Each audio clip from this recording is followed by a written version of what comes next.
time with President Barack Obama.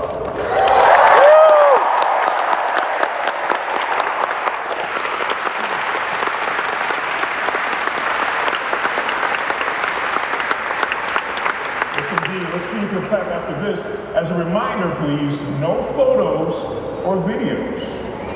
I'm very pleased at this time to invite to the stage AIA's CEO, Lakeisha Woods.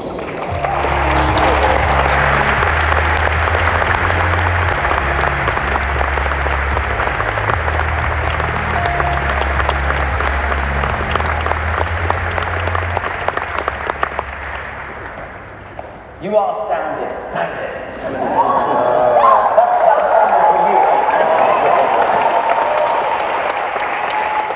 Our next and final guest is a living example of the American dream.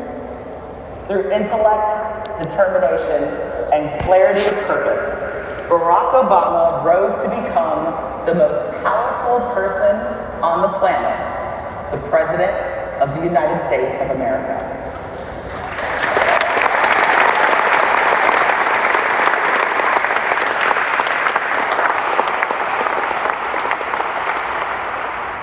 His remarkable life and career, from community activist and leader to his post-White House career today, President Obama reminds us, in his words, we are still a people capable of doing big things and tackling our biggest challenges.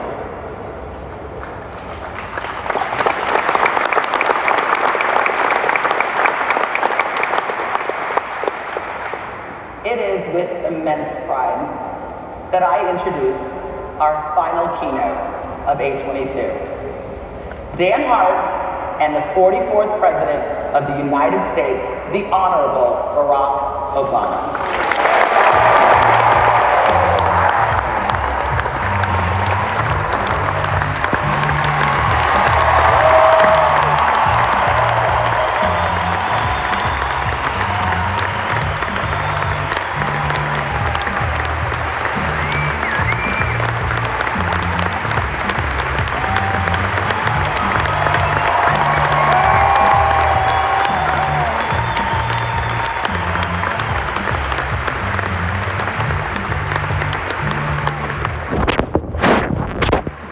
This looks like a fun crowd. Sounds like you've been having fun in Chicago. That's good. Are you doing this interview or not? I just responded. Well, you can tell this crowd is excited to see you. We are so excited to be back together, and we're excited to be in your city of Chicago. One of the great architectural cities of the world. Yeah.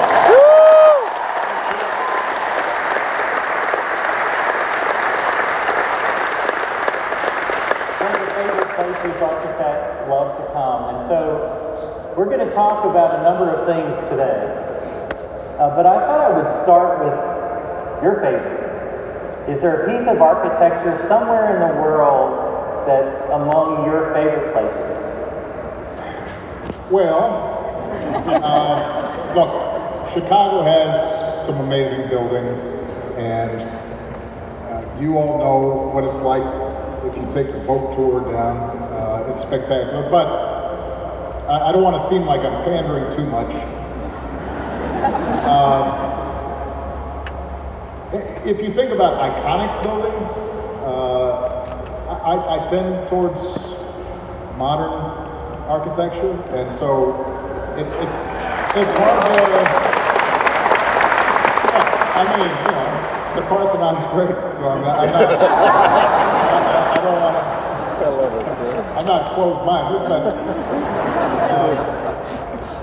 you know, a building like the Sydney Opera House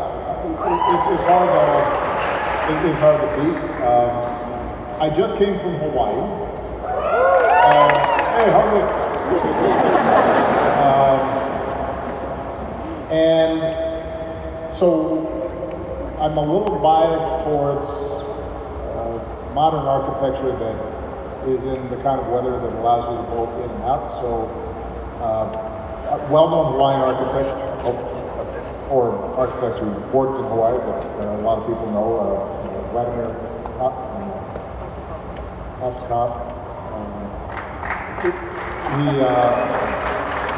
He made a beautiful house near where I grew up, called Wildestrand House, up on Catalyst, and it's an amazing example of Osakov's sort of modern, but tailored towards the tropics.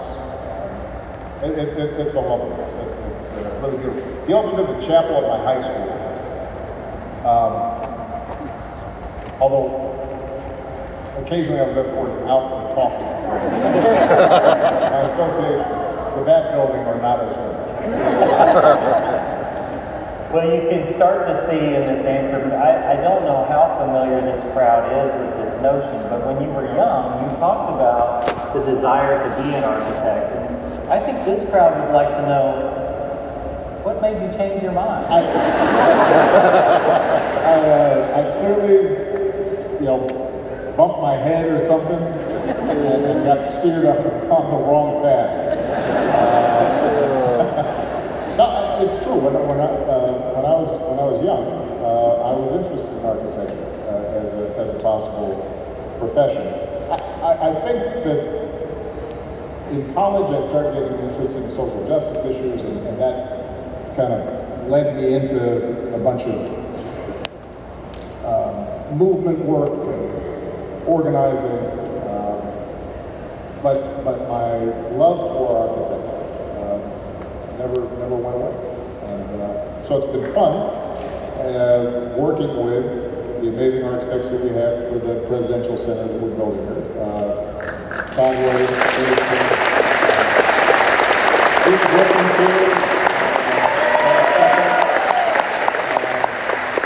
they're representing here and designing what we hope will be a transformative piece of architecture and a hub for community here in Chicago has been really exciting and fun. Although I don't know if they've always appreciated my opinions, but what can they say? My name will be associated. So I assume that.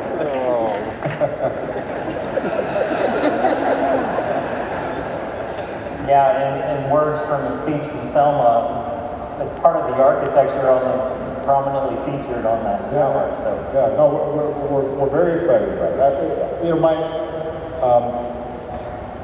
Actually, the whole team of architects has been wonderful in recognizing that our goal here is not to build a mausoleum, since I'm not dead yet,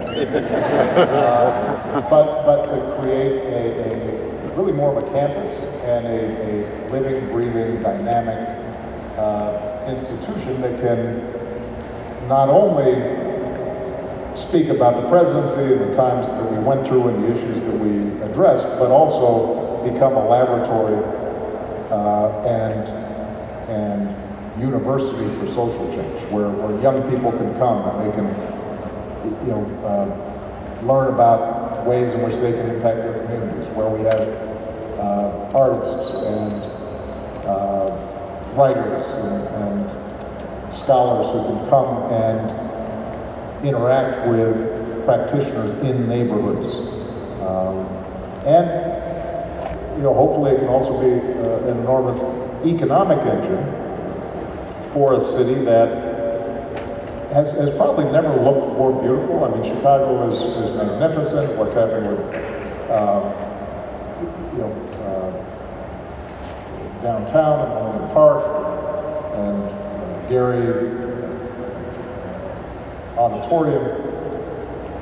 But one of the things that's always held Chicago back from being everything it could be is this divide between downtown, the north side, and south side, west side. And one of the reasons we want to locate on the south side, and this is the power of place and the power of architecture, is can you animate a lakefront that is just as spectacular going that way as it is going that way. But historically has been underinvested in, and if we can now have a major tourist attraction and a hub of activity, that creates the opportunity to stitch together the city in ways that we haven't always seen. Yeah, let's hear it.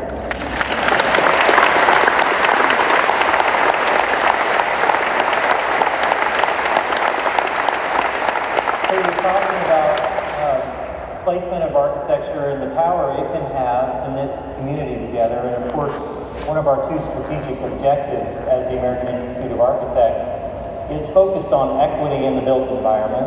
And the other, of course, is dealing with climate and what we can do as architects to have agency in combating that societal issue. And so 40% of carbon emissions come from buildings. We have an outsized ability to have impact there. We have, of course, through the built environment, as you're outlining with the center, the potential to knit community together in terms of equitability. Design is so central to the success of those kind of propositions. So I'm curious, from your perspective and your experience, how you see climate and equity interweaving, what the linkages are between those, and what's important about the fact that they are linked? Well, look, Chicago, as beautiful as it is, also is a case study in ways in which, at times, architecture reinforced inequity. Right? If you think about public housing here in Chicago and what used to be Green, or Robert Taylor homes, that were a design that packed in the poorest residents of the city, reinforced segregation patterns, isolated people, oftentimes created organic communities in which people would be walking and shopping and interacting. That's an example of what not to do if you want to build up equity. As it so happens, it's also true that those buildings weren't necessarily particularly energy efficient, right? And didn't give a lot of thought to how do people live and how do you, particularly in an environment where the winters, let's face it, it's fun here in June. January, it can be rough.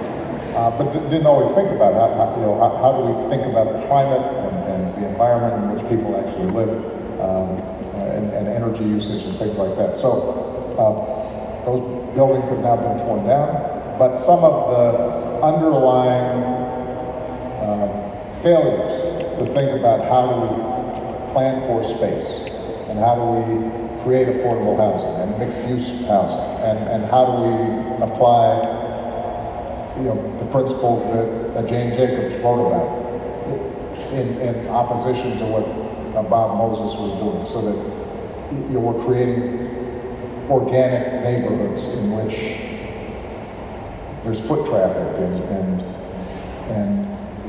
street level stores and people feel safe because they're populated and they're parks and nooks and crannies available that give a place character and charm.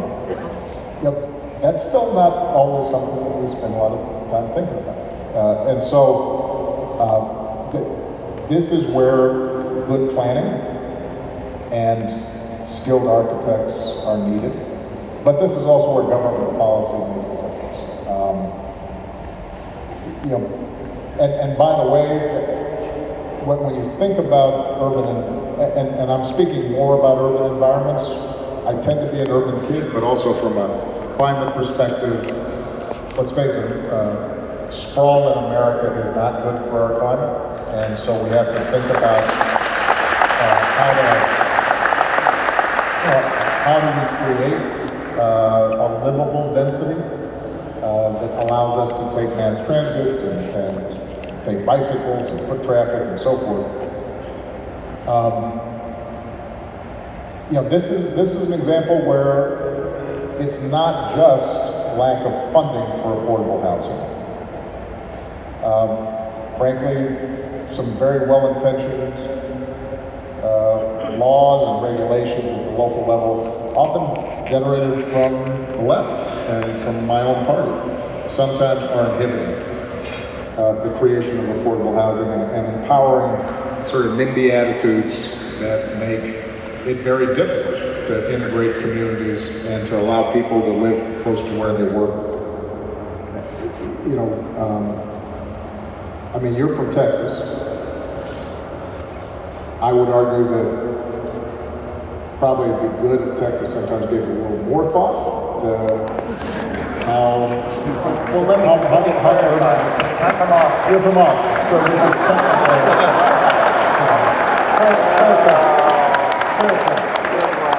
I love Austin, by the way. One of my favorite cities. But let's face it, sometimes you drive around cities in Texas and you can tell that zoning is not a priority. But the flip side of it is that it's much more affordable. And then in contrast, you can go to a place like San Francisco, which aesthetically beautiful, but a teacher has to live an hour or more away from where they work because that precious, views that want to be preserved and so forth prevent the construction of homes that normal people can live in.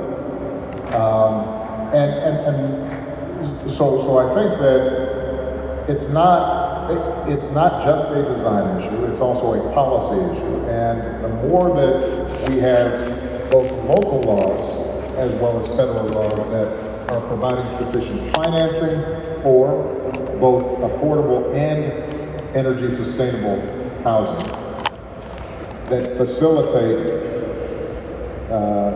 transportation options other than everybody in a single car, but that also create intentionally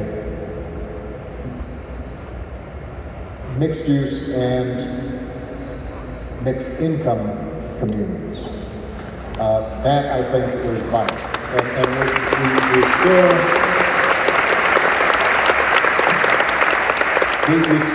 we still don't spend enough time thinking about that. And as I said, there's bipartisan resistance to that in a lot of communities. And some of the most liberal communities in the country aren't that liberal when it comes to situating affordable housing. And that's something that I think we have to spend more time talking about.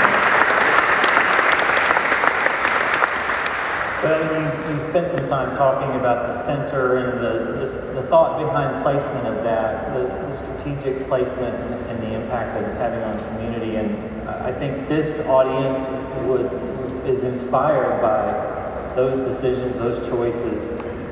You mentioned food deserts. We talk about food deserts in communities. As architects, we need to be talking more about design deserts. And so what you're doing with the center is sort of in opposition to Cabrini Green and to some of those things that we've seen in the past, and giving the site away, in a way, to the community and inviting the community into the site. Opening it up. And that's part of the reason that why we wanted to construct a campus environment more than we wanted to create a big monolith. Although there's a pretty big tower in the middle. But look, I recognize that it's harder to design with these additional intentions involved. And as a client of architects, cost is relevant. So I do, I've had some conversations with Todd and Billy where I was like, yo. Hold up.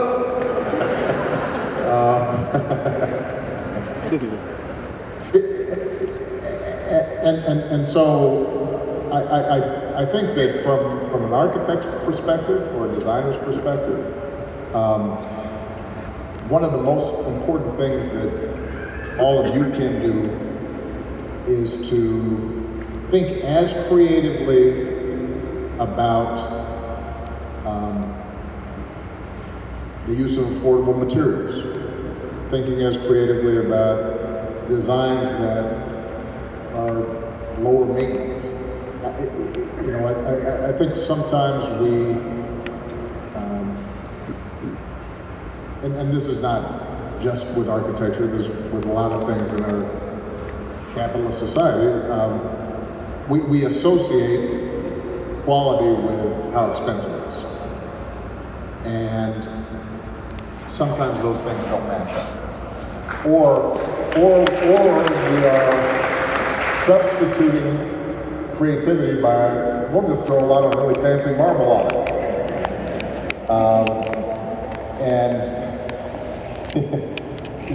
The analogy again, this is from a client perspective. The analogy I used was with food. When I was growing up, we were eating a hamburger helper. It tasted pretty good. It turned out later that you could, and I don't mean to offend vegans here, but later I got a ribeye. I said that's better. And then I was feeling really good, like I'd made it in the world, because I could order a ribeye off the menu and not feel, have to check my wallet. Then people suddenly now it's like it's got to be Wagyu, and there's a special way in which they're massaging the calf, and so now, and that's sometimes how I feel when I'm talking to architects, right? I was feeling pretty good.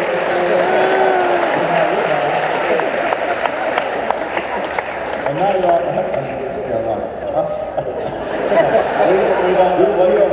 you don't want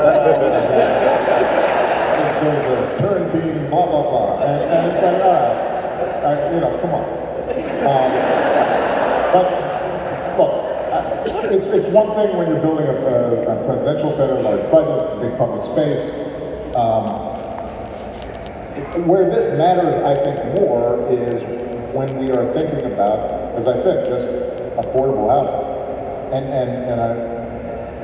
Sometimes it feels as if, all right, if it's affordable housing, that means that it's going to be cookie cutter. Now, it is going to have to be replicable, right? You can't be bespoke when it comes to designing, a sizable amount of affordable housing. But there's no reason why the design of that can't reflect thoughtfulness about, all right, how are people living and how can we make this aesthetically pleasing, and how can we ensure that you can open windows so that, because folks maybe it's properly insulated so that their heating and electricity bills aren't sky high, or they fall quickly into disrepair. That kind of work done on the front end, I think, can end up making an enormous difference. And as you said, in terms of design deserts, whether it's food deserts or design deserts, the one thing I do know, and I think those cities that charm us and make us feel good, but oftentimes become the exclusive province of the well-to-do. People want to see people, and they want to walk, and they want to be able to enjoy the surprise of a little park or a fountain, or there's a corner store that takes on the character of the community. And so often when we think about affordable housing, that stuff gets wiped out. Because the notion is, well, that's a luxury that working class folks or poor folks can't afford. They need it more. The public, it's more important for them to have public space. It's more important for them to have the space help them to stitch together community and have meeting places and and places where kids can go because they may not have as many resources inside the house. Well, it's fair to draw a distinction between a presidential center and affordable housing, and there's a lot of community fabric in between. Most of us design schools and banks and churches and hospitals and community centers, and as architects, we know how to make buildings responsive to climate, and we know how to knit community together. We know what it takes to draw people together around architecture. However, we are often in the position of having the expertise and knowing, but not necessarily making the final decision when it comes to allocating public resources. So we're relying on clients or agencies or others. It strikes me that in your experience, you've been on that side of the table as a community organizer, knowing what the community needs, knowing what's best, but not necessarily relying on others for allocating resources. You've also, many in this room know, been in public service at the highest level. So, where you've been on the other side of the table in terms of making decisions about. So I'm curious from your perspective, what advice would you give to architects about maybe not necessarily having the agency to make the decisions to do what needs to be done from that perspective? Maybe that's analogous to your work as a community. Well, look, I think that, so I moved here from New York. I was hired by a group of churches on the south side who were dealing with job loss because steel plants were closing. There was racial turnover that was often driven by panic peddling in the 60s and early 70s. Increases in crime, abandoned lots. And so I did a lot of work in these neighborhoods. The first thing I did, and it wasn't my idea, this was part of my training, was the guy who hired me says, I want you to spend the whole first month just going out and just talking to people and listening to them. And find out who they are, what they care about, how they live. And that little piece of advice is probably the single most important thing that I learned and I carried through my entire career, is listening to people. Turns out you don't learn that much talking, but you do learn a lot of listening. And people, if they feel as if you are actively listening and that you care about their stories and their lives, they will tell you what's important to them and who they are. And I think that applies to every profession, including architecture. Now, if you are hired for a public project, you may not entirely be able to steer that. And you've got your own activities in terms of, all right, we only have this much of a budget, I can't spend all my time doing a full survey of the community. But simple things like suggesting, if it's a public space, to whoever is potentially hiring you, first thing we do is maybe let's have it just a town hall meeting, or now with technology soliciting input, to find out what is it that people want to see, what would be helpful, how do they use this thing, whether it's a library or a school or a community center or a playground. And just that gesture of interest that can then inform design is something that anybody can do. And elected officials sometimes are the worst listeners. So you may need to give them a nudge. And if they don't agree to do it, that may create some conflicts, but most of the time they just haven't thought about it. Their attitude is, well, I'm just giving the contract on to the next thing. And I think if you can kind of factor that into your timetable for building, and it doesn't have to be a huge effort, but it can pay off. And one thing I would argue that you can make an argument to your clients about is it can end up saving you money by avoiding mistakes. If it turns out that the way people, you think about, let's take the example of libraries right now. we will actually have a Chicago Public Library inside of the Presidential Center. So we're collaborating with the Chicago Public Library System.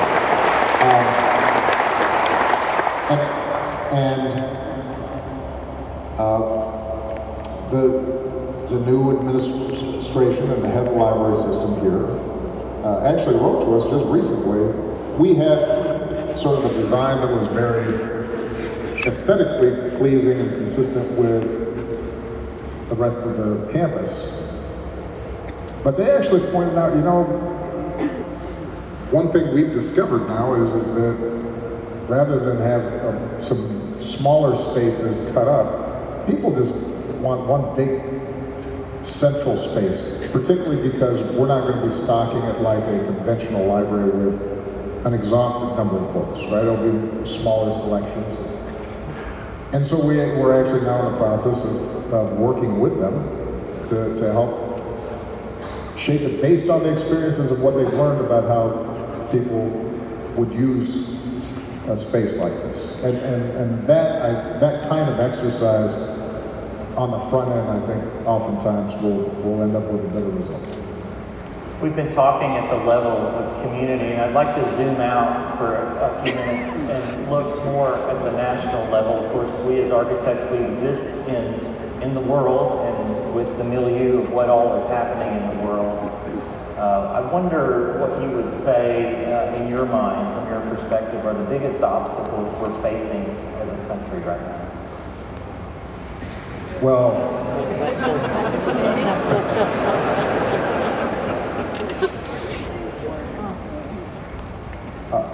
we are very divided right now as a country. We don't have a common narrative. Now, to some degree, we never had an entirely common narrative because there were a whole bunch of people who were excluded from the story. And then systematically, through struggle and protest and a civil war and more struggle and education, more and more people were invited to be part of that story of America. But there's always been pushback as more people get a seat at the table. And we're in a process right now where the forces that are pushing back against LGBT rights, or obviously most recently, as we saw today with the ruling of the Supreme Court overturning Roe, concerns about women and their new role in our society. All these things have created a polarizing effect. And you know, this isn't the kind of this isn't something that is necessarily solved by architecture, but it is there's a spatial element to this, because part of what's happened, some people have called it the Great Sort. You know, as you're getting more and more people who are attracted to cities and the country urbanizing versus those who are in more rural areas or in states mostly in the middle of the country that are more dispersed, you get a cultural mismatch that we probably haven't seen. And it's all up and down the line. Right? It used to be that there were Southern Democrats and Northern Republicans, and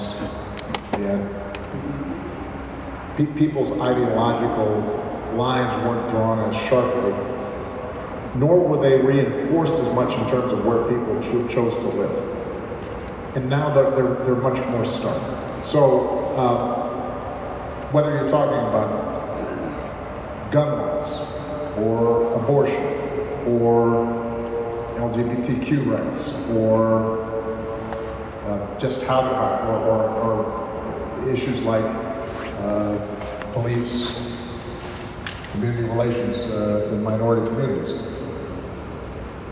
You get this huge divergence, and And that's reinforced by a media, a splintering of the media that is unlike anything that we saw in an earlier generation. I mean, it used to be that whether you were conservative or liberal, you had three networks. You could choose between Cronkite, Chancellor, Brinkley. I'd say about half of this room doesn't know who those people are. And what are networks? What are networks, exactly. So that everybody was making this, even if they were inclined one way or another along the political spectrum, everybody's working off the same base of facts. And now, if you read the New York Times, you occupy a different world than if you watch Fox News. And it's not just sort of the slant of things. I mean, you are literally, I mean, you think about what's been happening with the January 6th commission and the hearings that are taking place in the House. And if you were watching that, you were seeing one set of facts, and if you have been watching Tucker Carlson, you are seeing a very different set of facts.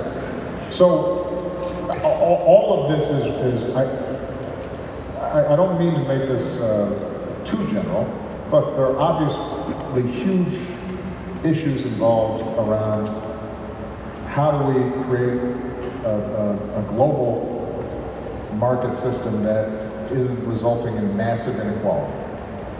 How do we deal with climate change, which is going to affect all of us in every respect? How do we deal with very specific issues like the challenges of racial bias in the criminal justice system, while also worrying about crime. So those are specific issues, but the overarching issue that I'm probably most concerned about the country is that our democracy doesn't function if we don't agree to some basic ground rules. This is how we determine facts. This is how we make arguments and use logic and reason and, all those enlightenment values that determine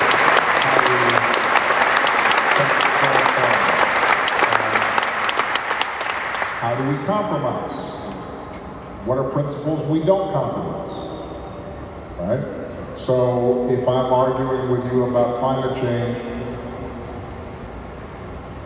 I can have a useful argument with you in which you say, you know what, yeah, the climate's, it's getting hotter, but the truth is there's no way we're going to be able to coordinate the entire planet to slow this down too much, so we should work more on adaptation rather than mitigation. And I would say, no, it's not too late. Every degree matters. But if you tell me, it's a big hoax, now the arguments stop, right? And sort of the marketplace of ideas and coming up with new solutions, we can't make a lot of progress there. And that, I think, is the biggest challenge that we face, because it cuts across every issue. And without being, well, let's stipulate, I'm a progressive Democrat, so I've got a particular point in this change, who disagrees with me on everything, except on the notion that no, democracy and the peaceful transfer of power and counting votes, there's some things that extend beyond any particular issue. That the fact that we don't have more of that is a problem.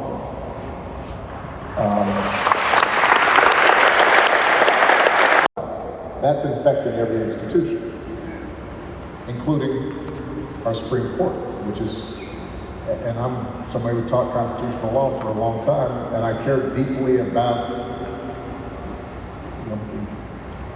the integrity and of the judiciary and the rule of law. When those things start to fray, they're hard to put back together again. And you see in countries like Hungary and elsewhere around the world, what were pretty robust democracies now starting to, they still have elections, but things like judicial independence, rule of law, anti-corruption as a principle, those things are deteriorating. If we are going to make progress on any of these issues, part of our task is to figure out how do we reconstitute, how do we reinvigorate a sense of, I can disagree with you on a bunch of stuff, but here are some rules that we are all agreeing to follow. Just like if I'm playing basketball, right? You can't tackle me. If I shoot from inside the three-point line, that's worth 2 points. And outside it's 3. And free throws are worth 1. There are just certain rules we can set up. Otherwise, the game doesn't make sense. And it can't be based on political expedience. And all of us then have to agree that sometimes we will lose the game, but the game is more important than that, or the sport is more important than that one game. And that's how we have to think about our democracy. And doing that is going to take some time. There are a lot of forces from globalization to technology, people's lives getting disrupted, fears of changing demographics, people stressed about a guy named Barack Obama getting elected president, women entering the workforce, the growing acceptance of people with different sexual orientations. All that has upended what were certainties for a lot of people. And it's going to take time to rebuild it. But I'm confident we can. We may be going through one of those periods where there's a lot more friction in our democracy and the rules are tested. And we're all going to have to really pay attention to holding the line on the integrity of our democratic institutions, even as we wrestle with these problems. And that's going to have to come from both parties, not just one.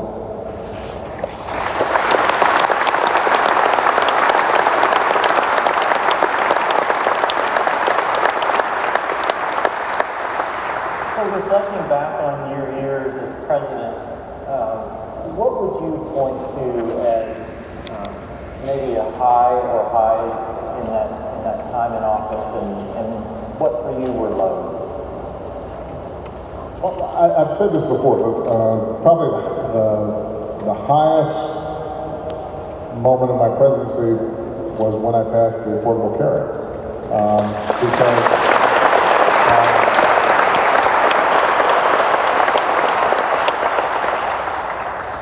there was a reason why it had been talked about. We had talked about making healthcare more affordable, accessible, reforming the system for 100 years.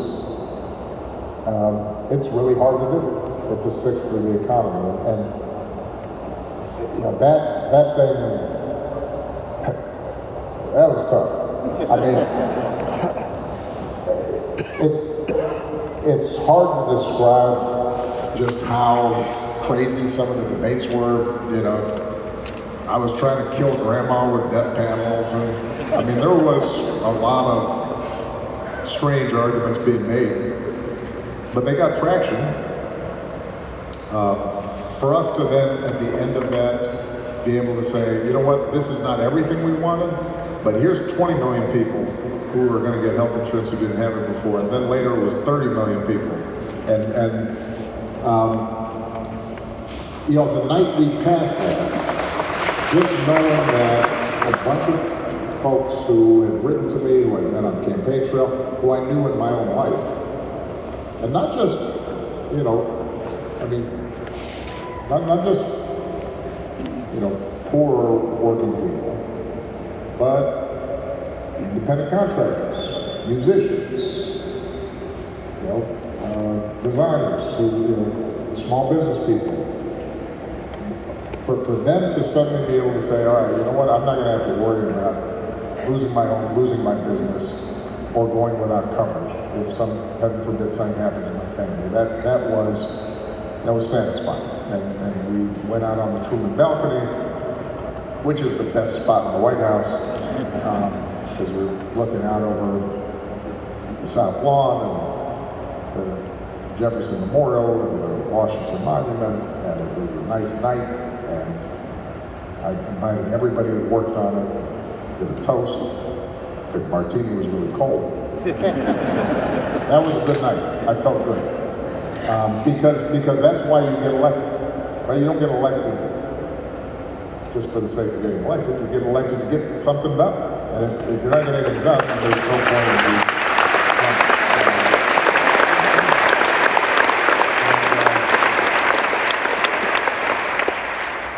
And the worst night,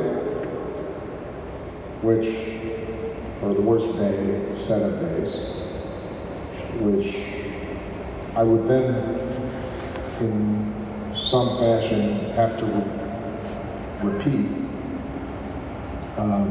multiple times, and then we just saw repeated last month, was Sandytown, or Newtown, Sandy Hook, and the death of a bunch of 6-year-olds and their teacher. And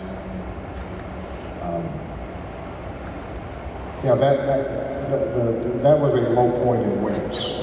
There was the shock of what had happened.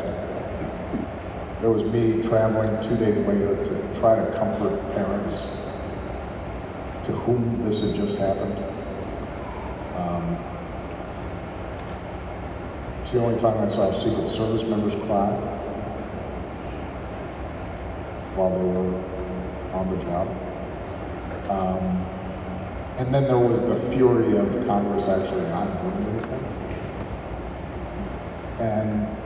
And we would have multiple mass shootings that I would then have to comfort parents and make statements. As bleak as we've seen a couple of the Supreme Court, from my perspective anyways, a couple of the Supreme Court decisions, not just Roe versus Wade, but the evisceration of possible local gun control legislation by the Supreme Court during this term. There is a bright spot in a bipartisan gun safety bill being passed through the Senate, and it's likely to pass through the House. It's modest. It's not going to solve the problem of mass shootings or the shootings that take place daily in places like Chicago, mostly between kids. But it will save some lives. And it's the first time that we've seen some sense that inaction is not an option in this area. But at the time, that week, and then the subsequent inaction of Congress, I think was the closest I came to getting cynical. And we used to have stickers in my White House that said, fight cynicism. We put them on folders and memos sometimes, just to remind ourselves after having spent a lot of time talking to Congress. And I want everybody to know that we did fight cynicism to the very end. You know, that's one of the most important things I think we all have to do in our work, is not feel resigned about things not working, but feel like we can make it better.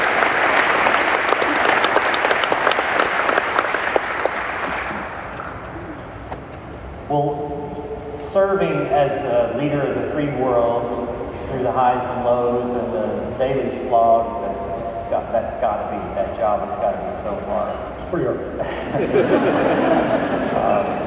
I wonder if there were any lessons in leadership that surprised you along the way that you learned having served in that position. Many of us are small business owners, leaders in firms.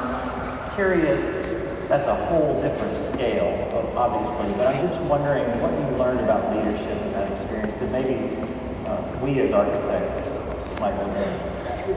I'm asked about this often, and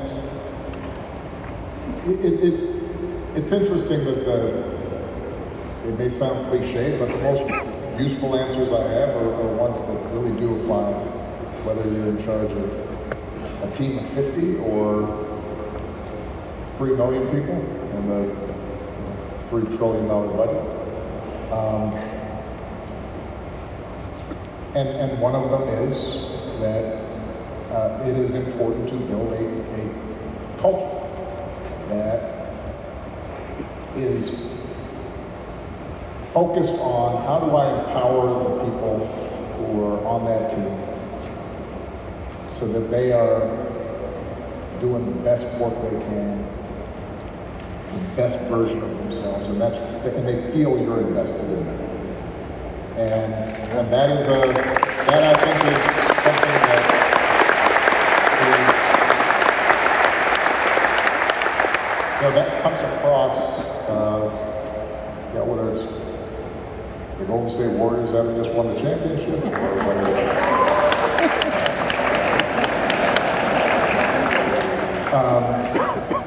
I wish.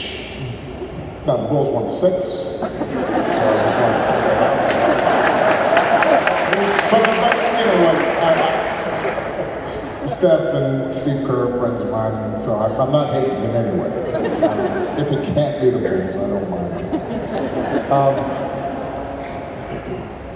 So building a culture, being predisposed to empowering people so that they feel a sense of investment in the work. And that's not like, sort of you can tell the phony, let's have our, Christmas party and we got slogans that are taped around.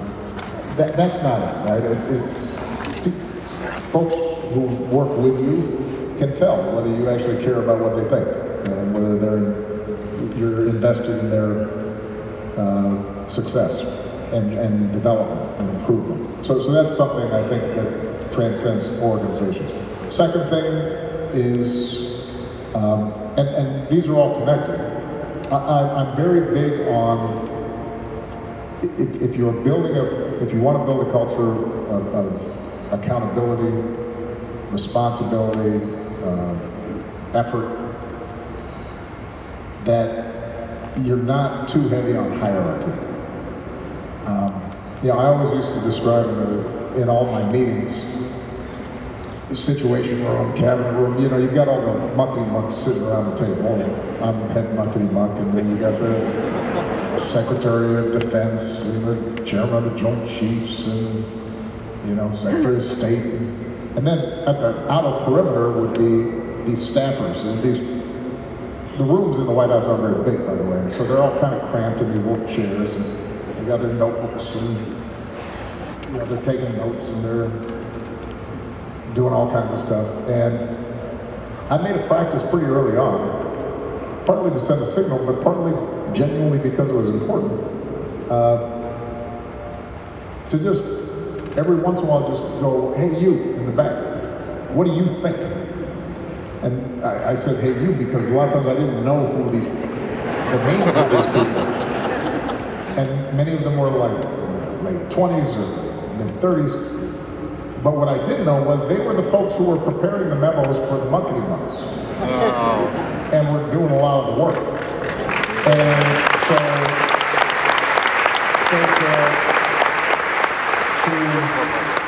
to let them know, to send a signal to the whole room that your value or your insights are not dependent on your status, but the quality of your ideas or the information that you possess, that is an example of building culture that is important. And now, let's face it, they were terrified the first time I did it. But over time, that sent a message, everybody here is important. And then that starts trickling down. that kind of ethos, that everybody counts. And a third part of that is a diversity of not just visible diversity, but also ideas, right? If you have an organization that does not have women sitting at the table, well, you are losing, right?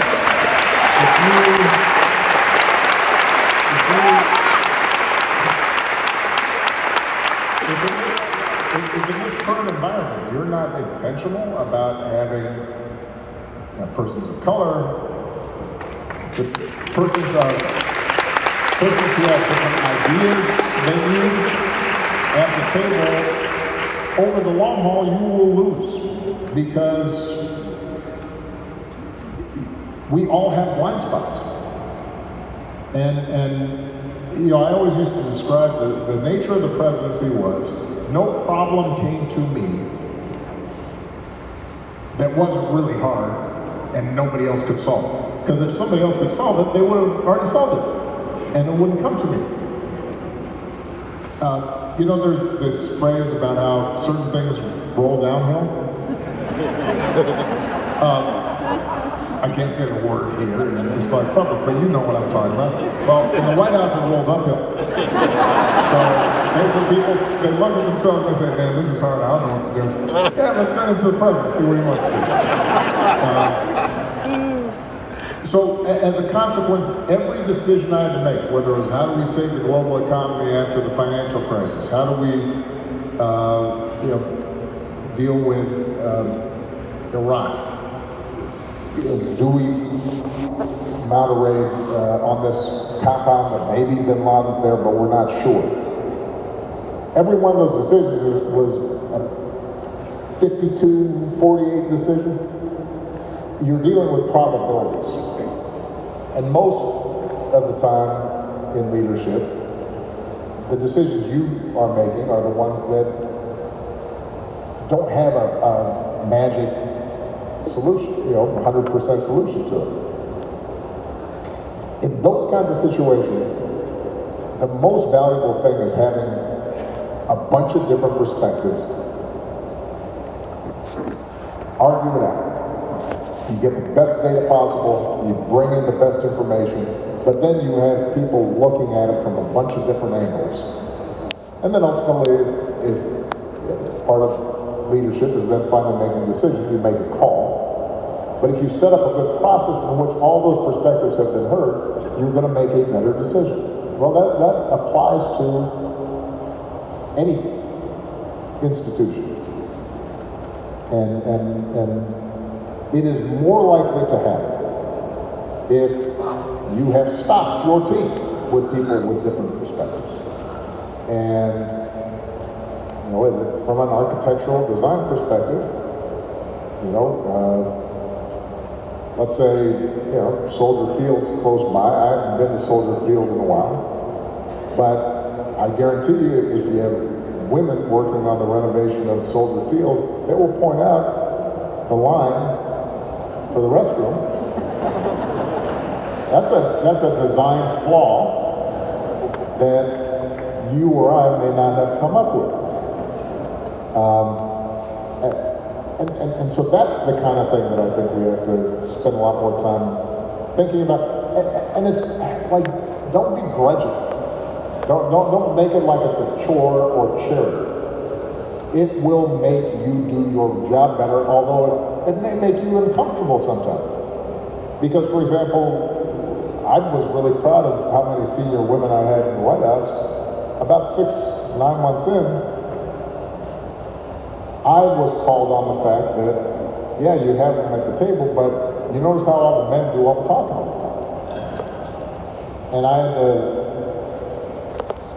examine the degree to which a bunch of our senior men had built up bad habits where, there was a classic example of a woman says something, people go on, and 20 minutes later the guy says the same thing, and they're all like, oh, that's a great idea.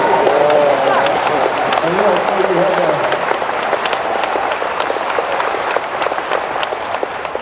but it made us better. It made my decisions better, and it will make your designs better and your buildings better,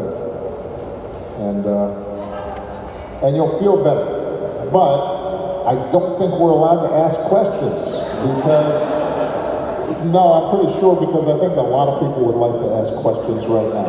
So, and I think we're out of time. So we have run out of time, Mr. President, and if I could be so bold, I think this room might back me up. I've observed you for a long time.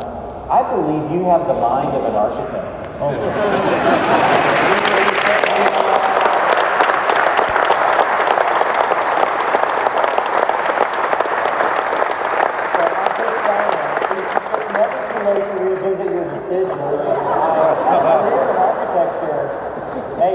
You know,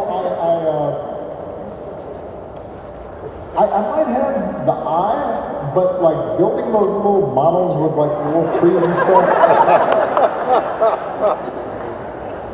I'm not sure I'm nimble enough. I always, there are many people on the team. Everybody has the same skill set. Well, I'm just saying, think about it. Mr. President, thank you so much for being with